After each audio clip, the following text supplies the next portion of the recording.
Hello, everybody. Today is Wednesday, July 9th. Glad you tuned in. You're listening to my YouTube channel, Mortgage Made Easy. And what I try to do here is take what some people like to make complicated and turn it into something that's easy to understand. So hopefully I can accomplish that today.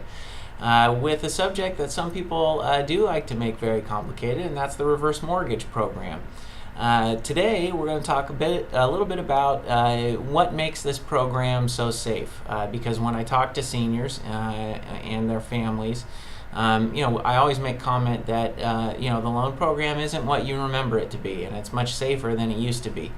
And so really, kind of just to give you a little backstory and how things began in the reverse mortgage market, the first reverse mortgages were done in 1989. And it was actually a pilot program that Congress enacted. And when they did that, they allowed the banks and the financial institutions to set the rules and the rates on the program. That was a bad idea. Some of the banks took advantage of seniors. It's just that simple. And I've seen interest rates on reverse mortgages that were done in the 90s that have 15% interest rates, 20% interest rates. We've also seen where the bank forces the senior to share ownership with them, so they don't hold title to the property anymore. What happened to make this program from a bad program to what it is today, which is a very good program? Well, thankfully, the government stepped back in, and this time when the government stepped back in, good things actually happened. And what they did is they bought in FHA, which is the Federal Housing Administration, and they also brought in HUD, the Department of Housing and Urban Development. So FHA insures the loan against loss, so it's safe for the lenders, and HUD regulates the loan. So they put all the rules and regulations in place, and that's good for the borrower. And the FHA insurance is very good for the borrower also as well. They came in 2001 and made these changes. And when we talk to borrowers, it's very simple. If they have bad things to say about reverse mortgage, it's because they know of one that was done prior to 2001. And if they have good things to say, it's because they know of one that was done after 2001. So what are some of the safeguards and rules that they put in place? Well, one of the first things that they were able to do when FHA came in is that they set the interest rates lower on the program. Because they insured the program against loss, they were able to lower the rates. And rates on the adjustable rate program, you can get down as low as 2.25% today. And the fixed rate program, you can get down to 4.75%, sometimes maybe a little bit lower. And these loans are like any other loan, where if you want the lowest interest rate, and it may be in your best interest to do so, it's going to carry some extra cost. Sometimes it may be better to increase the interest rate a little bit to offset any cost. And I'll talk about costs of reverse mortgage in another episode. But that'll give you a little brief breakdown on where rates are with the HECM loan program today.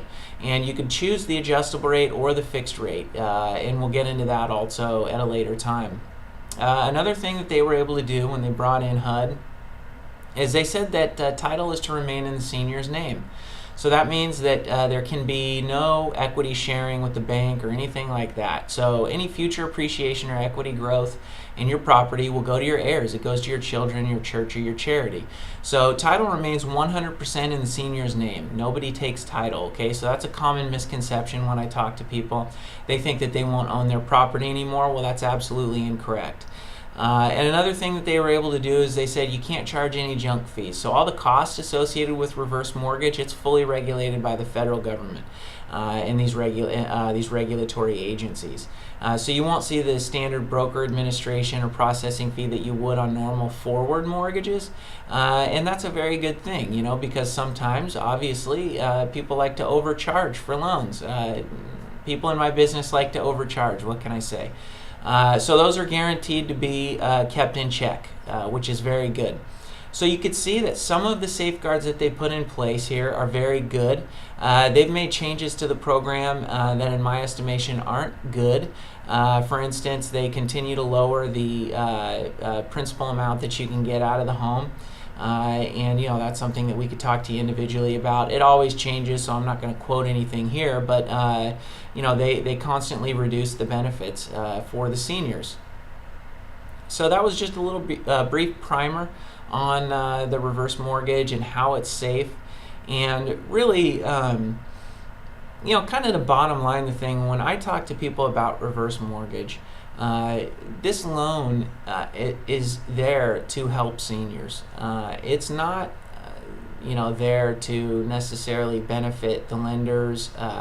It's there to help the seniors. And in certain circumstances and instances where the senior doesn't have any income coming in or very little, and all they have is the equity in their home that they've worked very hard to achieve and build up, which is actually quite an accomplishment when you think about all the things that come and the serial refinancing that people do.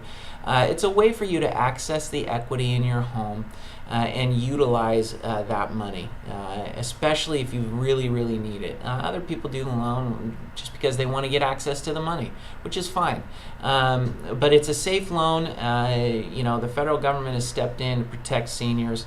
And anyways, I hope that I've made it a little bit easier, the mortgage made easy, and I look forward to speaking with you sometime soon.